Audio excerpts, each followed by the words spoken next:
welcome to American Cities Rebuilding. We're very grateful to our funders who played a meaningful role in making this event possible.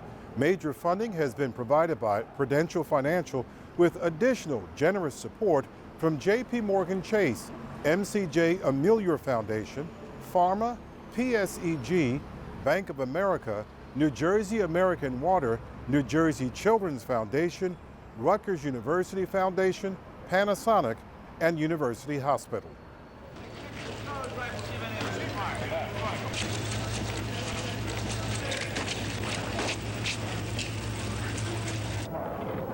Rage and turmoil, brutality and bloodshed, the painful products of social, economic, and legal injustice right here in our city of Newark.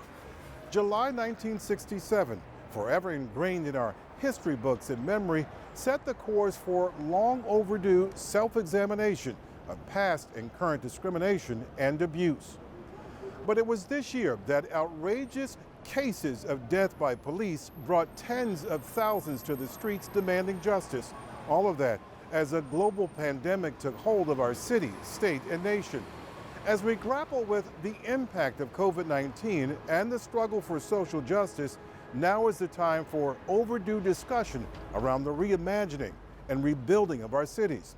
I'm Michael Hill, and we at WNET, NJTV, and NJ Spotlight are proud to present American Cities Rebuilding. We begin with our city of Newark and its long history of distrust between community and police. No stranger to this aspect of our city's history is Newark's mayor. 53 years ago, his father, Amiri Baraka, led the fight against oppression and brutality in the city. Today, the fight belongs to his son. My name is Raz Baraka, and I am the mayor of the city of Newark. I'm glad to be a part of the American Cities Rebuilding and its important conversations about American cities in particular. The proud and strong American city of Newark, New Jersey. In Newark, we have a clear vision, an offensive strategy to build our city.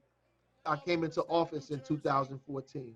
Years before COVID-19 would ravage this great city and a place where I was born and raised.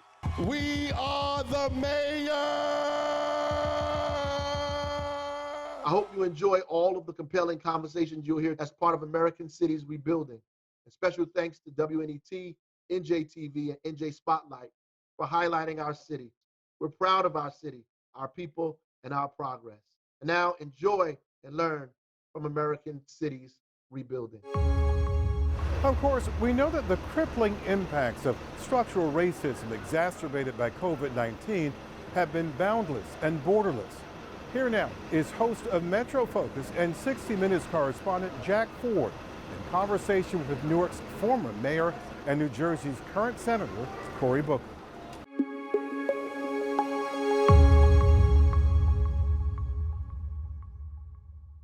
We're delighted to welcome New Jersey Senator Cory Booker to engage in our conversation about criminal justice reform as part of the broader discussion about American cities rebuilding. So, Senator Booker, welcome. Thanks so much for joining us. It's really great to be here for this conversation. Thanks for having me. History has shown us that oftentimes crisis can be the catalyst for change. But history has also shown us that oftentimes the public's appetite for change can diminish with the passage of time. We are now slightly more than 4 months since the death of George Floyd in police custody in Minneapolis. And my question to you is this: do you get the sense that the movement towards criminal justice and police reform that has sprung, sadly and tragically, from the death of George Floyd is perhaps more enduring than some other similar movements we've seen? I think that the best answer for me to give you is I don't know yet. We are 4 months out. I have seen things happen that I've never seen before. All 50 states, even foreign nations, people came out to the streets in the millions to protest. And, that was a moment where George Floyd's death was after a series of high-profile, really wretched treatment of African Americans, from Breonna Taylor to Ahmaud Arbery. And it led to some change on state legislatures from Iowa to Colorado, really banning certain practices, creating higher levels of accountability, but much more needs to be done. And so I'm very hopeful that this will be more of a movement than a moment, but none of us can rest on that. We all have to be involved in continuing a larger effort. We've seen some folks and good and well-intentioned folks saying, look, this is the bad apple scenario. The vast majority of police officers and the justice system people are good people, but they're bad apples that are going to taint everything they do. Others have said, yes, maybe indeed the vast majority of police and law enforcement personnel are indeed good people, but there is a form of systemic racism that has infected our justice system. How do you view it? I view it as we should be careful about getting caught into false dichotomies. We need to seize the common ground that Americans agree on. And so let me be very, very specific. First, policing. Americans in general widely agree that there are certain things that we as Americans should not do. Carotid holds. Majority of Republicans think we should stop that practice. No-knock warrants for nonviolent crimes like that killed Breonna Taylor. The majority of Americans believe that we should ban such practices. Another thing that we all agree on is greater transparency. Our police departments shouldn't be shrouded where we cannot get data on the use of force or misconduct claims. And then finally, widely Americans agree that we should not have officers that are shielded from criminal or civil penalties when they do things that are egregiously wrong. Most of us want to see our society lowering rates of violence. And so I don't want to tell anybody what their slogan should be. But I do know that we are at our best when we extend grace to each other and try to understand where each of us are coming from. Many Black Americans, including myself, when I was younger, have awful stories of being disproportionately stopped, accused of stealing things, guns drawn on me in the morgue. We all want to have a society that is better than we are right now. And instead of starting to declare things battleground, again, we need to find our common ground. Let me ask about some specific issues here when we're talking about the notion of criminal justice reform. And I want to talk about sentencing and sentencing structures. Now, I was prosecutor in New Jersey in the 70s, a defense attorney into the 80s and the early 90s before I transitioned into journalism. And I saw a process, an inexorable process that was sentences need to be longer, more harsh. That's the way we deal with crime. We saw first within the federal system, mandatory sentencing guidelines that were indeed harsh. Even judges said, why are we doing this? I'm a judge. Let me exercise my own wisdom here. Don't give me a grid and tell me that this is what the sentence has to be. What can we be doing to get the attention of legislators, both federally and locally and statewide, to get people to look at this idea of how do we reform sentencing so that it can be a much more realistic approach to what we would like our justice system to be. One of the largest bills I was able to help write and pass was a massive sentencing reform in the First Step Act that was able to lower a lot of these mandatory minimums, get rid of the 3 strikes you're out, and return more authority back to judges to ignore some of those sentencing guidelines if the case mandated. So we've made some progress, but the name of the bill is the First Step Act, which is really an indication of that we have a lot longer of a journey to go on. And most Americans don't realize that. During that historical period you talked about, our criminal justice system shifted dramatically to now at the point between 98 and 99% of criminal convictions in America are not trials and juries. They're plea bargains, because prosecutors now have enormous power to stack these different crimes and go to a young defendant, first time in trouble with the law, who's afraid and scared and has a public defender that has dozens, if not hundreds of cases that they're trying to deal with. And they simply say, look, I'm threatening you. You're going to face 40 years in prison, or you can plead guilty and we'll let you out time served, you see that Blacks and Latinos will get a much higher a sentence and much more likely to get the full mandatory minimum, as opposed to finding ways to reduce implicit racial bias, to balance the system, to create more equality. And I'm sorry, we now have weird realities from this drug war where in 2017, the last year I have data for, we had more marijuana possession arrests in this country than all violent crime arrests combined. We now have people with felony convictions for doing things that 2 of the last 3 presidents admitted to doing. And this really is created a reality that this criminal justice system is perverse, unjust, or as Brian Stevenson points out, we have a criminal justice system now treats you much better if you're rich and guilty than if you're poor and innocent. So there's a lot of wisdom that's been gained from a system that's gone horribly wrong, but we still have to take a lot more corrective action. And you know this, we call ourselves the land of the free, but there's no nation on God's planet Earth that incarcerates more of its people than the United States of America. We love to incarcerate the broken, people who are drug addicted or mentally ill. Overwhelmingly, our system is full of people who are poor, mentally ill, or addicted, and disproportionately people who are Black and brown. It's just a broken system. We have to tear it down. When you talk about the costs of incarceration, it brings me to the next topic I want to talk to you about, and that is the notion of bail and bail reform. This is a statistic that shocked me, and I think it's illustrative. The notorious Rikers Island survey, a study came out and said that it was a majority, I believe, of people who were incarcerated at Rikers Island had never even been convicted yet. Their cases had never even got into court. How do we then engage the general populace to get them to understand that and to get them not to be fearful of letting somebody out who's been charged with something? First of all, I've been to Rikers Island. My first time there, I was mayor of the city of Newark, whole bunch of kids around me, talked with them for a while until I asked them how long they'd been there, 6 months, 8 months, a year, 15 months. And then I asked them, well, what have you been convicted of? And they're like, no, we're all awaiting trial. It was so stunning to me. And as you said, for most people who might have the resources, their children would not be in these horrific environments. And there for things that were relative to that punishment, so minor. It is such an injustice. And by the way, while they're there, things that we do to them while they're in prison, like putting them in solitary confinement for days on end, psychological professionals call that torture because of the traumatization it does to children. And so I cannot tell you, before I use the metaphor, tear the system down, what I really mean is healing this system, fixing this system.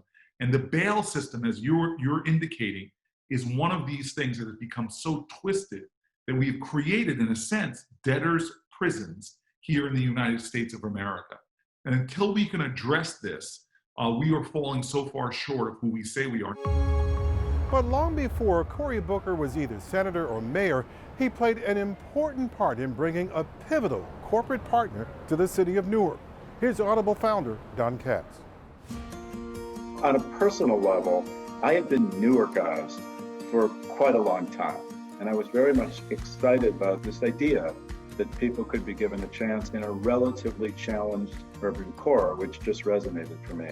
I also did meet a young Yale Law School student around the same time who told me his vision about why he wanted to move to Newark, and that turned out to be Cory Booker.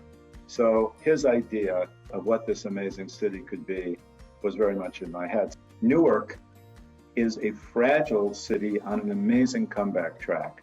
And as with other cities that have historically structural challenges based on inequality and structural racism, like, it's time to wake up to how much these cities need us, and particularly for corporations that are healthy enough to be part of the solution. All of this was something that we realized we could address structural inequality, particularly in American cities, if we moved in without any incentives, mind you, we just moved in and decided to embrace the comeback of one of the greatest American cities, which is Newark. And this was a vision of the possible that a lot of people around me embraced. We moved into downtown Newark. We had 125 people.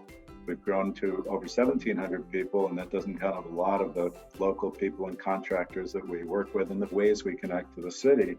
And it's been one of the greatest decisions that I know that I've made as a leader during this amazing adventure.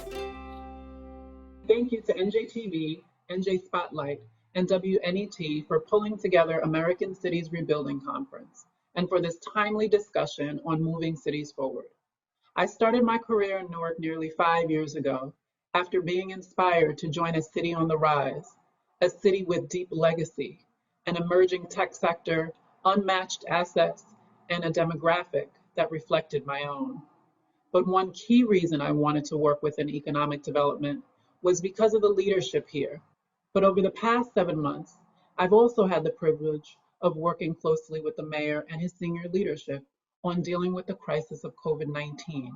As I begin my work with Audible, which is proudly headquartered in the city of Newark, I will help lead its new Global Center for Urban Development and look forward to creating a future for our city that ensures our combined leadership remains creative, innovative, and disruptive. I used to always say that it's an honor and privilege to work for Mayor Baraka. So I'll pivot just a tad to say it's an honor and privilege to work with him and for the city of Newark as we rebuild together. Journalists all over the country, and particularly we at Public Television, are working to cover these issues in a way that promote public understanding. And no one more than Christiane Amanpour, who shared this important segment with American Cities Rebuilding. We turn to the role of our cities. Black and minority communities continue to bear the brunt of the pandemic in America and around the world, further exacerbating existing inequalities in both health and wealth. Our next guest says that reimagining urban centers could hold the key to closing those gaps. Mark Morial is president and CEO of the National Urban League, the historic civil rights organization which is dedicated to economic empowerment and social justice. As mayor of New Orleans for 2 terms, he knows what it takes to run a big city. And here he is speaking to our Walter Isaacson about today's priorities. And this interview is part of the WNET, NJTV, and New Jersey Spotlight virtual event, American Cities Rebuilding. It explores urban issues and solutions with a focus on the impacts of COVID-19 and the struggle for social justice.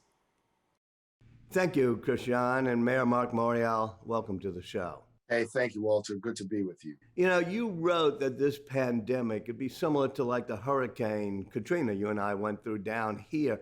It exposed the fragility of our social infrastructure. Is there a way to bring back our social infrastructure better coming out of something like this COVID pandemic? Well, thanks for having me, Walter. And there is, but the key word is intentionality.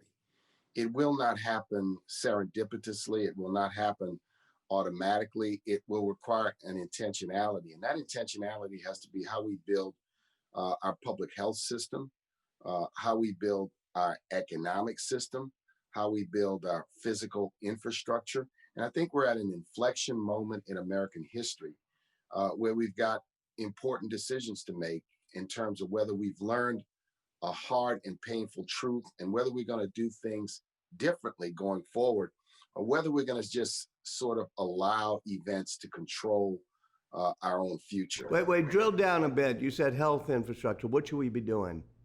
I think with our health infrastructure, we need to rethink instead of just pouring billions and billions of dollars into the quote unquote hospital systems of America.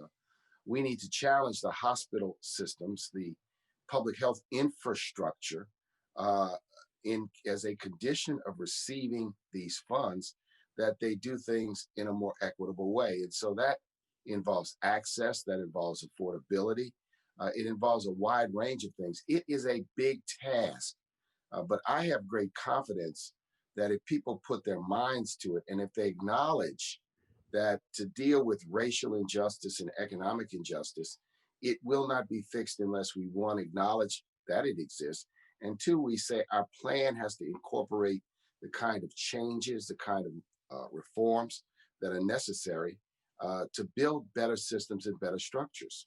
Well, just like after a hurricane, there's an opportunity not only to deal with the social infrastructure, but the physical infrastructure.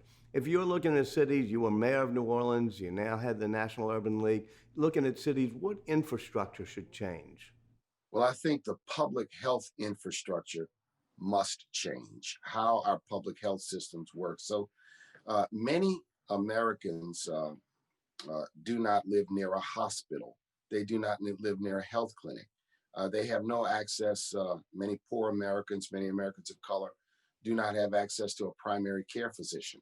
How can we reposition our health system to provide that kind of access? Now we have telemedicine, we have new technologies and new tools that create an opportunity, but then you've got to deal with underlying digital divide issues in order to do it.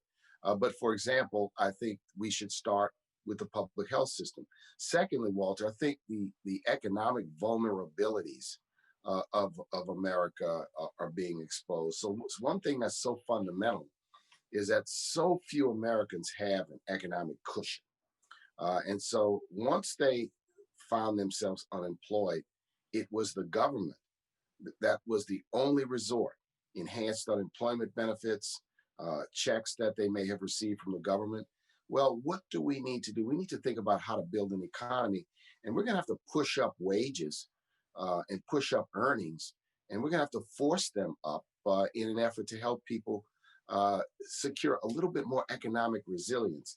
My vision and my thinking is that what we need is a broad plan, a broad reconstruction plan, a broad renaissance plan. And the government's going to have to play a big role in it. The private sector is going to have to align with it. The NGO community is going to have to provide ideas and promote it. It's an opportunity. We have to see this as a challenge, a deep crisis, but an opportunity to learn and build better, and build better and build in a more equitable way. We can't speak about tearing the system down and building it up in a more equitable way without addressing economic reckoning and accountability. PBS NewsHour's Hari Srinivasan hosts a fireside chat with Darren Walker, president of the Ford Foundation, and Tashonda Brown Duckett, CEO of Chase Consumer Banking. Unless you've been under a rock in the last 6 months, every American has watched this country go through at the very least, two major reckonings. One through the pandemic, and the other through race, social justice, inequality. And I just want to sort of set the stage a little bit. From your different vantage points, how severe, how significant are the impacts to cities? Tashonda, let me start with you. Yeah, well, I think you nailed it in terms of the reckoning that we're facing, and it's not just one, but it's two. I think in terms of the impact, what we do know is that even before the pandemic and even before social unrest really amplified the attention of the whole country, 47% of Americans were still struggling to come up with $400. And so the issues that we're confronted with are only amplified as a result of the current, environment that we're in. And when you think about, what that means with cities and communities, what we do know is that the impact on small businesses have been really, really devastating. And so as we think about what we have to do, we have to make sure that small businesses are really part of the recovery. And we're going to have to really make sure that the financial health of all Americans are one that we really spotlight and really think about in order to have an inclusive recovery. Darren, is interesting when she mentions that statistic about $400, and you realize just healthcare alone, getting to an emergency room, is actually a source of anxiety and stress for people who can't make those ends meet. There are these intertwined relationships between economic insecurity and health outcomes, right? I mean, we've known that in so many different cases, but here is an incredibly acute scenario where there's a really good chance that if I'm so poor that I don't want to risk a trip to the hospital, I might actually endanger myself and those people around me even more. We know that historically, the people who are most vulnerable are Black and brown citizens, rural citizens, low-income people generally. They are most vulnerable.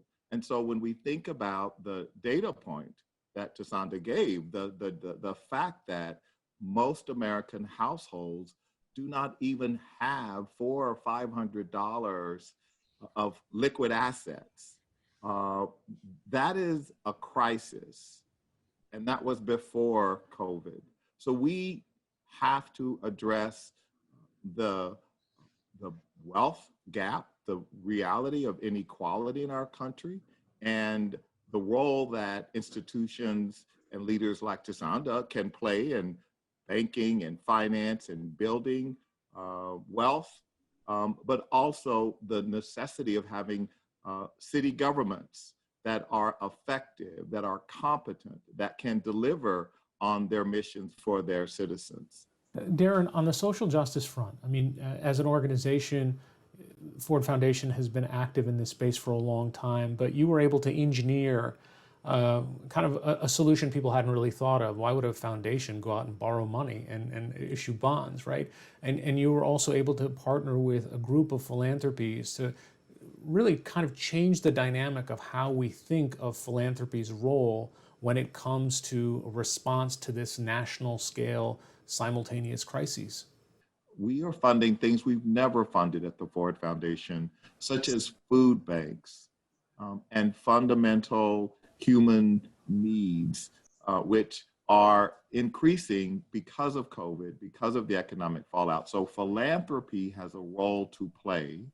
We must get out of our way in terms of our traditional parameters that often constrain our ability to be creative and be flexible and nimble and agile. Tasanda, I want to know how, on the social justice front, on the reckoning front, how do we have these difficult conversations among the heads of corporations, the heads of small businesses, to help them understand where some of these frustrations are coming from, but also for them to take active steps in doing something about it? What I do believe is that talent is created equally, opportunity is not.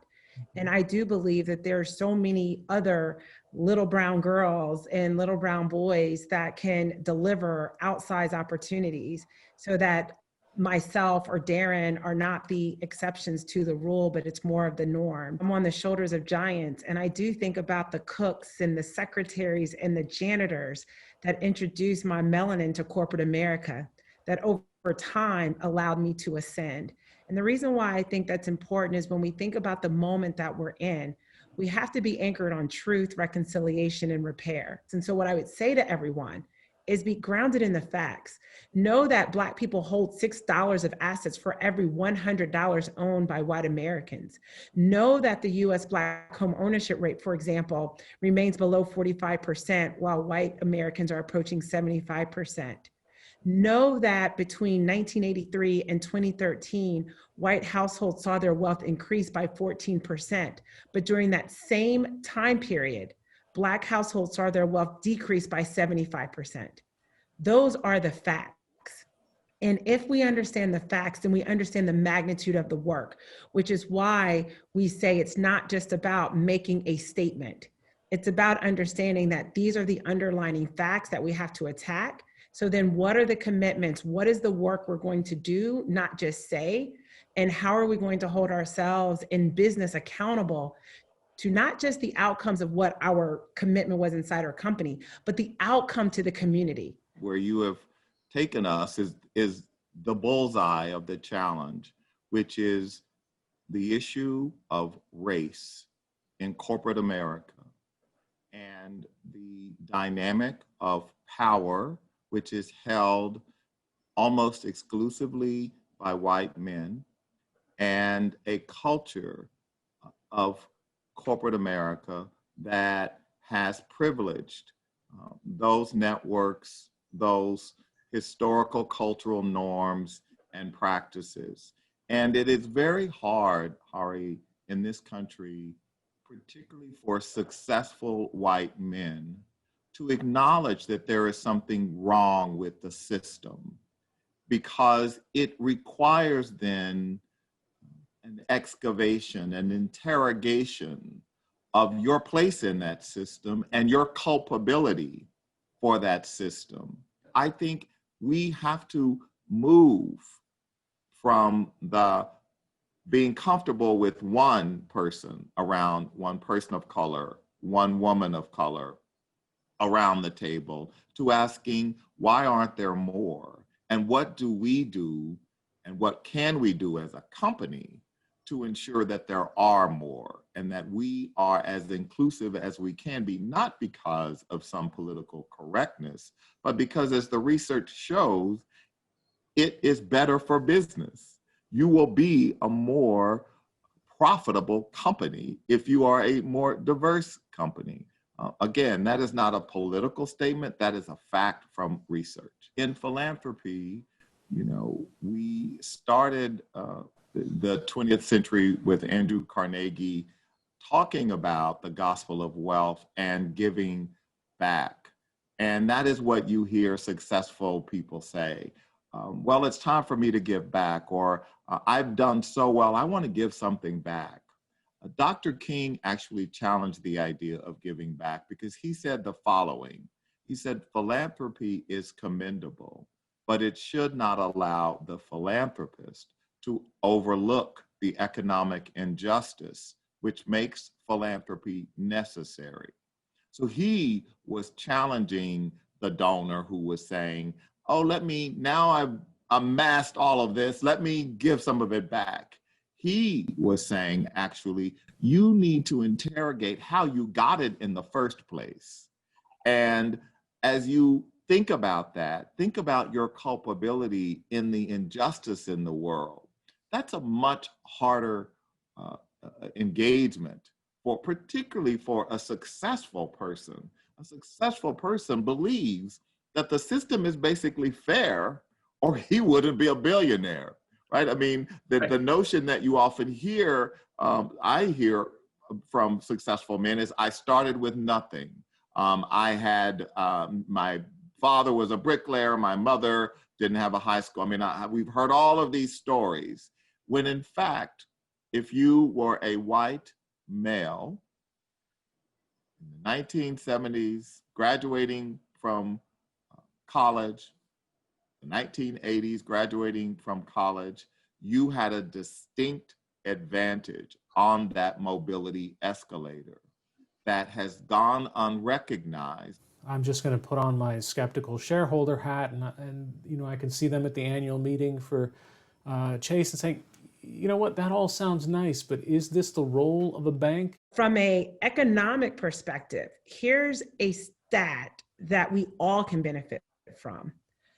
If people of color own businesses just at the same rate of white entrepreneurs, that would create 9 million jobs and $300 billion in worker income to our economy. And so when you think about not just it being good for business, having this level of full participation and inclusion will help our country's pot get bigger. When you think about the overall success of our country, for us to continue to be vibrant, for us to continue to be a leader, for us to continue to tap the greatest minds, the smartest minds, and not let that be predicated on checks, income, zip codes, et cetera, your skin color, your sexual, you know, your sexual orientation, et cetera. We have to unlock all of that.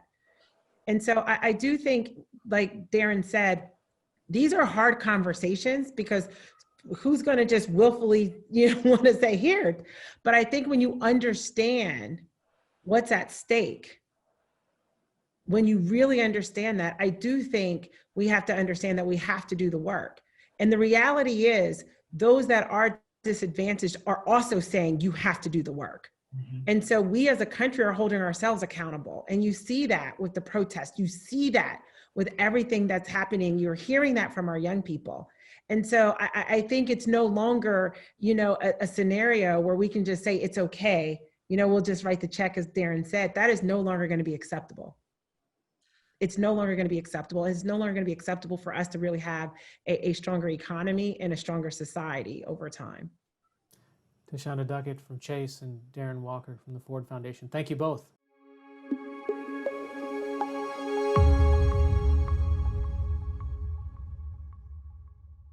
Welcome, Mayor Elorza and Mayor Baraka. Thank you very much for joining me. I want to start off here. What is your well of inspiration to lead, to govern, to innovate, to initiate ideas? We'll just jump right into it. Thank you, Michael and Mayor Baraka. Honestly, in times like this, you really need to draw on what brought you into politics in the first place. And what brings me to politics is a sense of responsibility. I've always felt that I was one of the ones that made it out of my community, and I have a responsibility to give back. I would echo the sentiments of Mayor Elorza. I think he's right on the money with that, which is evident that he's doing a good job up there. I mean, at the end of the day, you have to fall back on what you believe and what your values are. And at the end of the day, that makes you confident that you're going to win. I've lived here all my life, so I know most of these people. They know me, they know my family, and the expectation is that you help them. And so we immediately began providing our own funds for businesses in the community, grants up to $10,000. We began feeding people in the community over 2 million meals in the city, providing opportunities for people to pay their rent who were behind in their rent. We gave people moratoriums on what the penalties around taxes and water and all those other kind of things. So we did everything that we possibly could to stabilize people in this particular difficult moment, and give them any assistance we had, whatever small amount it was. We tried to give it to them and try to get them access to the state and federal government pots of money as well. Mayor Elorza, how about in your city in Providence? When I think about this moment that we're still living through right now, it's brought so many truths to bear. And one of the deep truths is that leadership matters. Leadership truly does make a difference. And for the mayors out there throughout the country that are leading on these issues every day.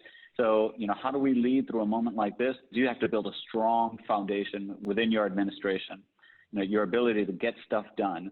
We have to make difficult choices. And,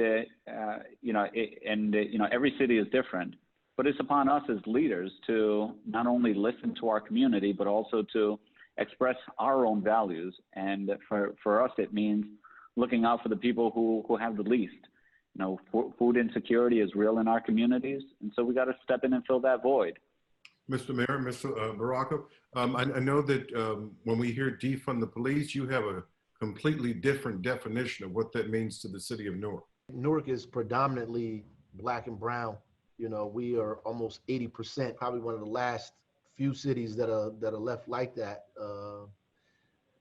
So most of the work we do in this city is geared towards helping Black and brown people, for the most part,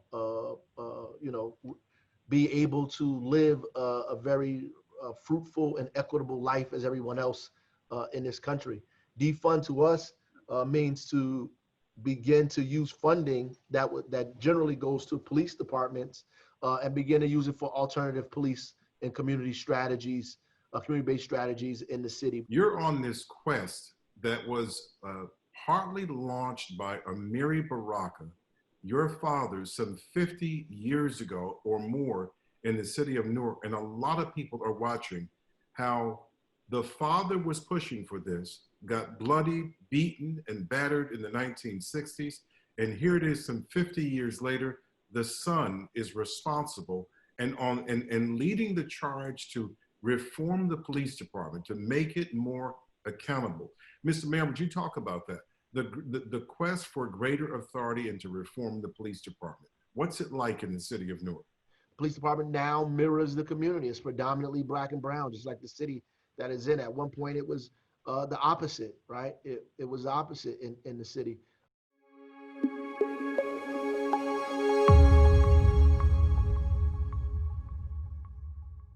Newark is a city that's been around since the 1660s, and Prudential has been in Newark since 1875. Lachlan, let me start with you. Let's talk about Prudential. You've been in the city a very long time. How would you describe your relationship with the city of Newark?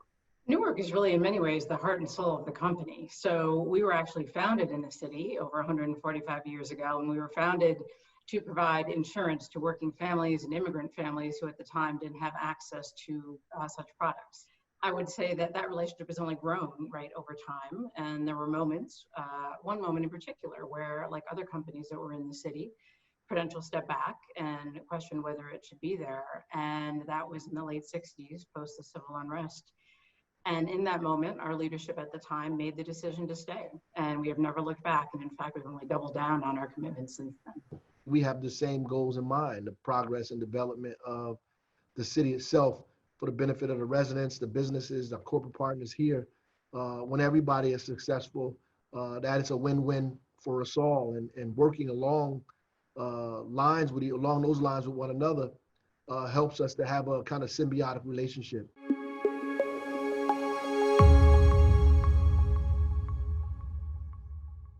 Hello, my name is Nena Lynch. I'm the founder and CEO of Xylem Projects, which is a mission-driven real estate development company. I've been doing urban redevelopment for over 17 years.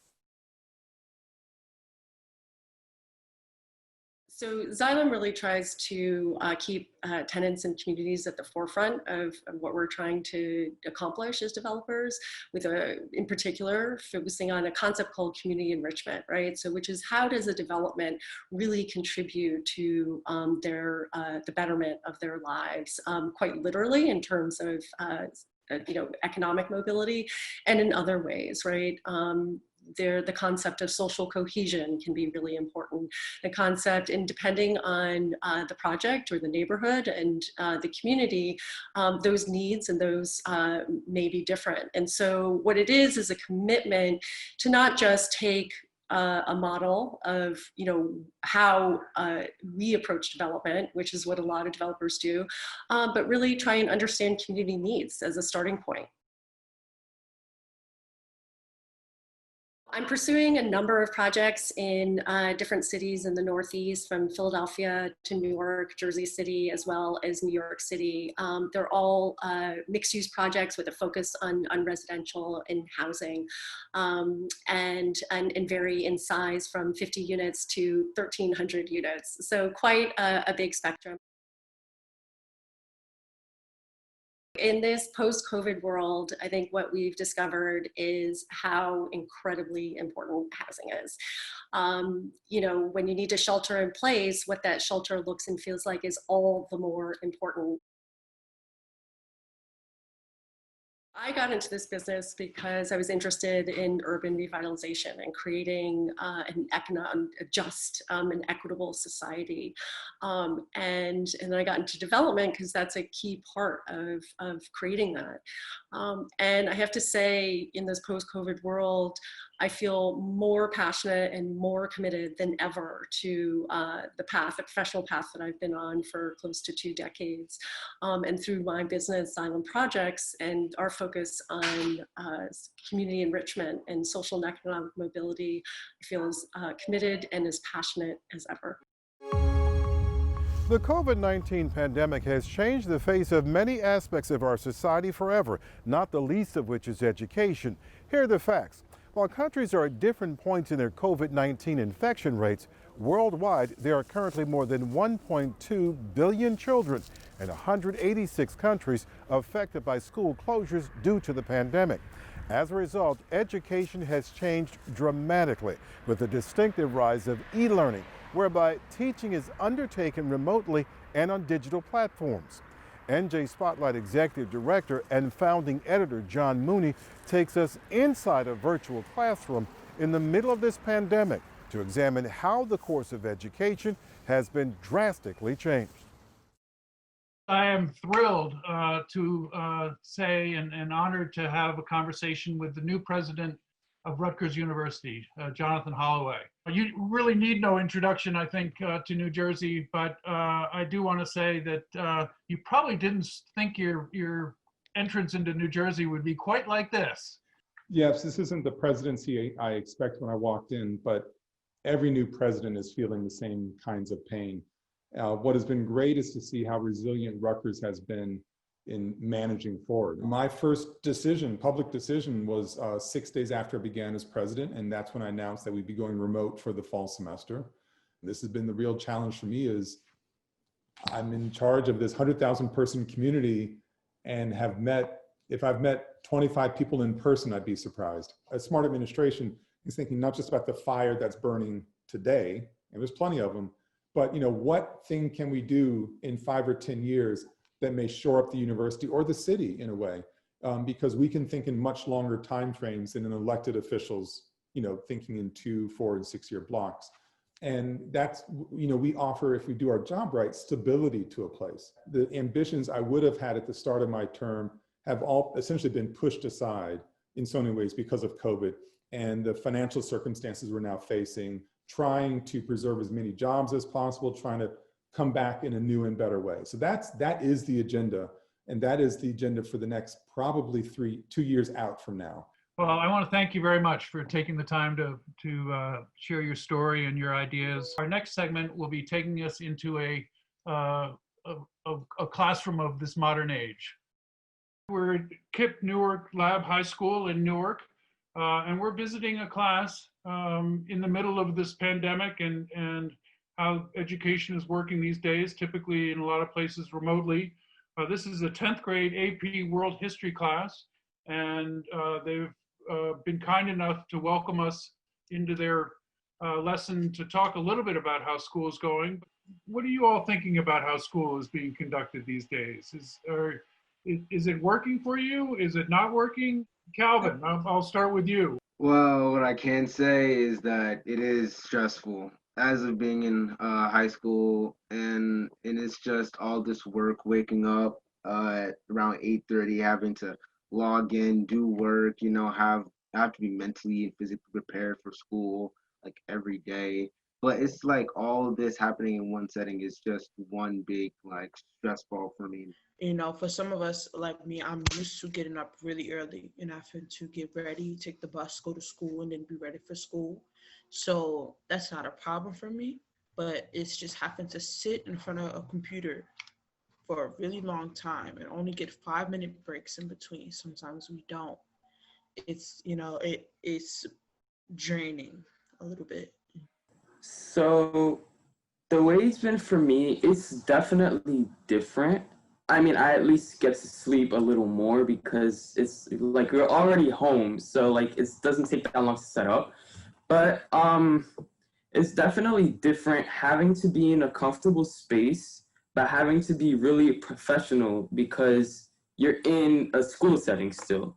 So you have to kind of balance your home life and your school life. And like Jayana had said, it's kind of draining. It takes a lot from you, like especially if you're not prepared for it. I think one challenge for me would definitely be teacher access, because if we were at school, I could just go up to Miss C and say, Miss C, can you help me with this assignment? Or can you give me feedback on this project? Now it's different. Let me bring in a guest you'll all recognize, Ms. Belcher, who's the director of KIPP Newark.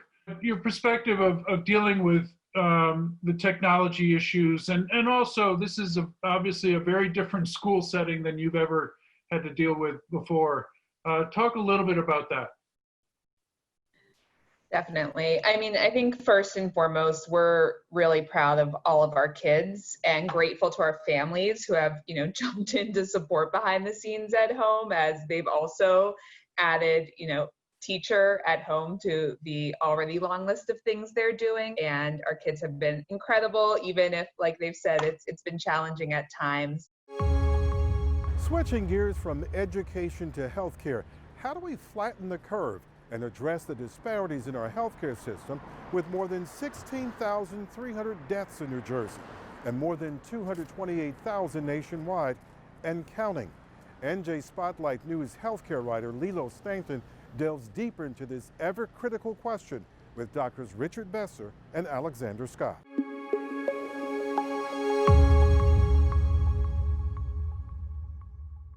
I'd like to start with you, Dr. Besser. Given your more than a decade of experience at the CDC, I'd like to get your thoughts on sort of the federal reaction and the federal response to this. I would say at this point in time, the federal response has been horrendous.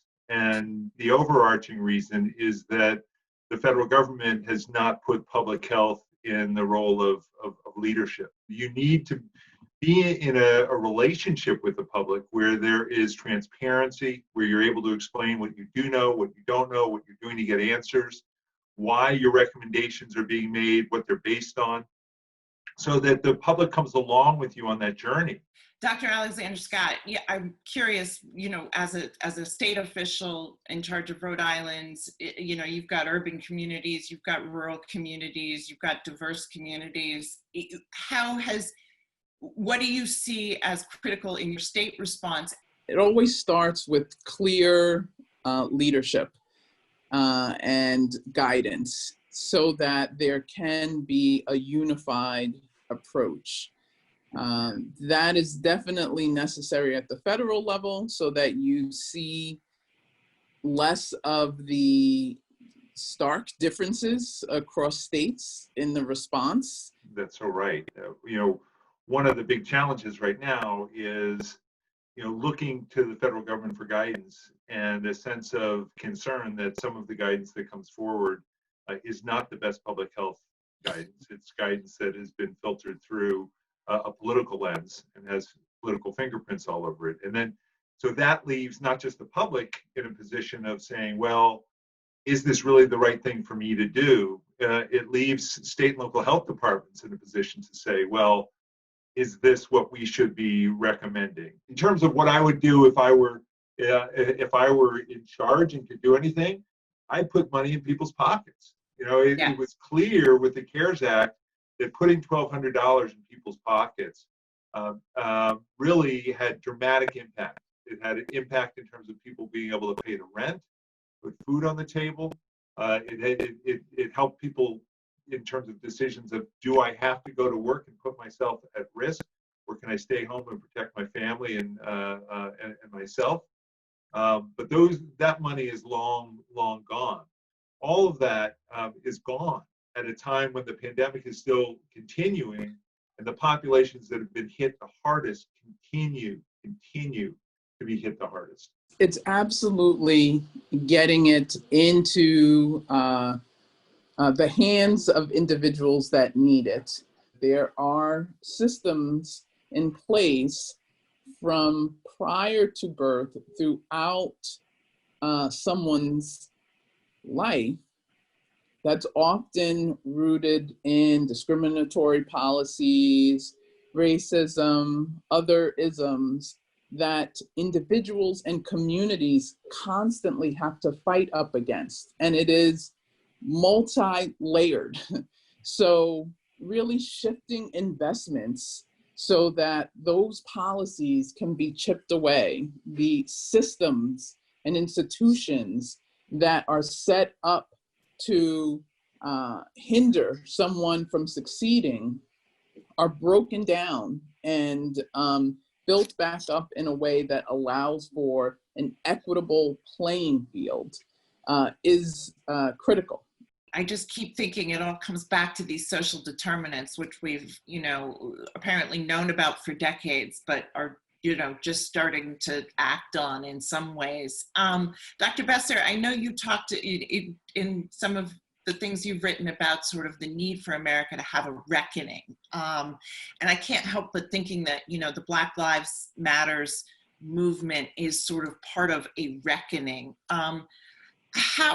What do you mean by that, and how do you see that movement fitting into this sort of COVID context? The COVID pandemic and the economic downturn shine a bright light on the inequities in our society, and the movement for racial justice that is gaining steam across the nation. Hopefully this makes this a time for transformation in what we do.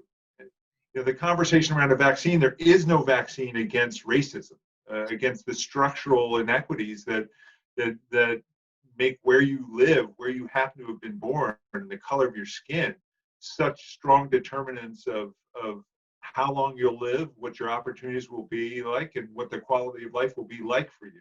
And so all of this knits together. At the Robert Wood Johnson Foundation, we're very focused on issues of policy change. What policies need to take place? Mindset shifts. How do we shift the mindsets around who is worthy in America?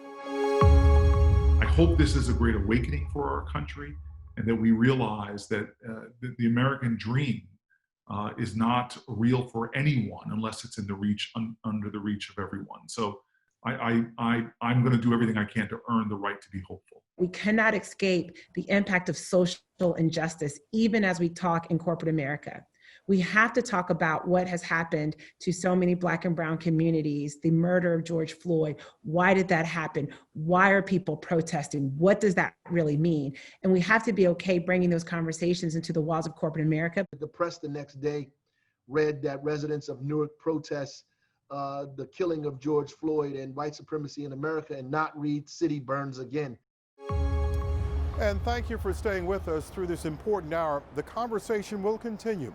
For WNET, NJTV, and NJ Spotlight, I'm Michael Hill.